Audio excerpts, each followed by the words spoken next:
יש מדרש יפה במדרש רבה לספר במדבר כ"א. כשם שאין פרצופותיהן דומים זה לזה, כך אין דעתן שווים זה לזה. אלא כל אחד ואחד יש לו דעה בפני עצמו. והמדרש מספר על זה שמשה רבנו לפני מותו פונה לקדוש ברוך הוא ואומר לו, ריבונו של עולם, גלוי וידוע לפניך דעתן של כל אחד ואחד. ואין דעתן של בניך דומים זה לזה. וכשאני מסתלק ממך, בבקשה מנה עליהם מנהיג שיהיה סובלם לאחד ואחד לפי דעתו. במונחים של היום, מה המדרש הזה אומר? המדרש הזה אומר, אתם לא מסכימים עם דרכם של הרפורמים ושל הקונסרבטיבים, אל תסכים. מה הדרך הנכונה לטפל בזה? להרחיק אותם? להעליב אותם? לגרום לילדים שלהם להתנכר למדינת ישראל?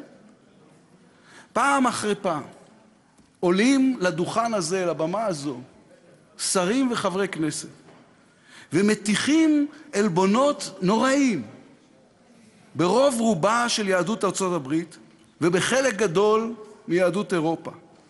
זו היהדות? מה עם היהדות שהיא מסבירת פנים, שהיא מאירת פנים? ישראל גם אם טעה ישראל הוא. בשביל מה זה טוב לעמוד פה ולכנות אותם בשמות? מה זה תורם? אם נרחיק אותם, זה מה שימנע את ההתבוללות? או זה מה שיעיץ את ההתבוללות? מדינת ישראל היא לא רק ארצם של היהודים, היא גם בירתו של העם היהודי כולו. ובמקום לקרב אותם, מרחיקים אותם. אדוני ראש הממשלה, אתה ראש ממשלת היהודים. אל תיתן ידך לפגיעה ביהדות העולם. בית הכנסת הגדול ביותר באירופה הוא הדוהייני בבודפשט. זה בית הכנסת של המשפחה שלי. הוא שייך למה שנקרא במקור הקהילה הנאולוגית, שזה הקונסרבטיבים הקדומים של פעם. ובחצר בית הכנסת, ביקרתי שם יותר מפעם אחת, קבורים אלפי יהודים שאותם השמידו הנאצים. והם לא חשבו שהם לא יהודים. הם חיו כיהודים, הם התפללו כיהודים, והם נרצחו כיהודים.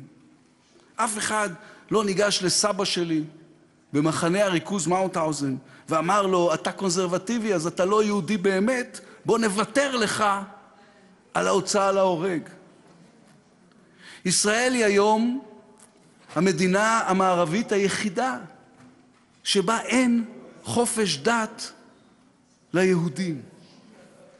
רק בישראל יש יהודים שאינם יכולים להתחתן על פי אמונתם, ללכת למקווה על פי אמונתם, לעלות למקומות הקדושים על פי אמונתם. האם אנחנו אומרים לרוב העם היהודי שהוא לא רצוי בארצו הוא? מעבר לפגיעה שיש בזה בקודשי ישראל, יש בזה גם פגיעה בביטחון הלאומי של ישראל. אל מי אנחנו הולכים כשיש הסכם של גרעין עם האיראנים? אל מי אנחנו הולכים כשיש משא ומתן קשה עם הממשל האמריקאי על הסכם הסיוע הבא? ממי אנחנו מבקשים שיעזור לנו למנוע מחירות של נשק מתקדם למדינות העולם הערבי, מתוך ההכרה בעיקרון שנשק מתקדם שמגיע למזרח התיכון במוקדם או במאוחר יגיע לידיים הלא נכונות? ממי אנחנו מבקשים עזרה? מיהדות העולם. יש פה פגיעה ממשית בבריתות האסטרטגיות שלנו, מפני שהקהילות היהודיות הן אלה שיוצרות את הכוח הפוליטי של ישראל בכל מקום. בשנה האחרונה שוב ושוב ושוב ושוב אמרו לי בכירים בקהילות היהודיות, אם זה היחס שלכם אלינו, אז אל תבואו לבקש מאיתנו עזרה מול המוסדות הבינלאומיים או מול כל הממשלות. בזמן המאבק על הגרעין האיראני, כשראש הממשלה עשה וידאו קונפרנס עם הקהילות היהודיות וביקש את עזרתן אל מול הקונגרס, אז הם עזרו, אבל אחר כך הם באו ואמרו לנו בשקט, תדעו, זו הפעם האחרונה. מפני שאנחנו לא יכולים לשאת יותר את העלבונות שמוטחים בנו פעם אחר פעם מעל הדוכן הזה. יש פה פגיעה מתמשכת במחויבות של הקהילות כלפי ישראל, שיוצרת פגיעה מתמשכת של הממשל כלפי ישראל, שיוצרת פגיעה מתמשכת במדינת ישראל. מורי ורבי, פרופסור אבי שגיא, שהוא איש דתי, לימד אותי שהמילה סובלנות מקורה במילה סבל. היא באה מזה שזה לא פשוט לקבל את האחר ואת השונה, זה סבל, זה כרוך באיזה סבל, לשאת את זה שהוא כל כך אחר ממך, שהוא לא מסכים איתך, שהוא מרגיש אחרת ממך. אבל זה הרי התפקיד שלנו בעולם. זה התפקיד שלנו פה כנבחרי ציבור, אבל זה התפקיד שלנו בעולם כיהודים. להיות סובלניים כלפי האחר. להכיר בזה שלהיות שונה זה לא להיות רע. להכיר בזה שיש לנו תפקיד, לקבל אותם גם אם אנחנו לא מסכימים איתם. אם ימוססו את ההסכמות לגבי הכותל, אם יעבירו את חוק המקוואות, אם ימשיכו לעמוד פה על הדוכן ולנסות להוציא את הרפורמים והקונסרבטיבים מכלל ישראל, אנחנו נאבד את רובה המכריע של יהדות העולם.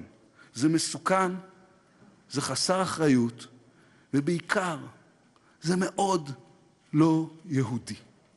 תודה רבה.